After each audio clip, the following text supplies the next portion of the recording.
Hi, and welcome to this pierogi making course. My name is Marcin, and I'm really glad you're here. First, I want to thank you for trusting me and investing in this course.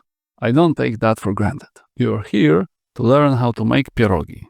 And pierogi are one of those things that look simple, but can be surprisingly frustrating without a bit of guidance. By the end of this course, you should be making pierogi that taste delicious, seal easily, and hold together when you boil them.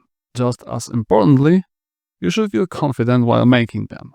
No second guessing the dough, no worrying whether the filling will come out right, and no stress about things falling apart.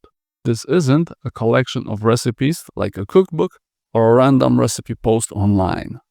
It's a structured course that walks you step by step through the entire process, making the dough, preparing a few classic fillings, rolling and cutting, forming the pierogi, cooking them properly, and finally serving them. The course is broken down into a lot of short, focused lessons.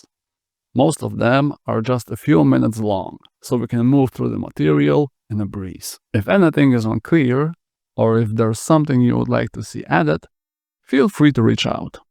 Feedback really helps shape this course. In the next video, I'll share a few simple tips on how to get the most out of this course, especially if this is your first time making pierogi.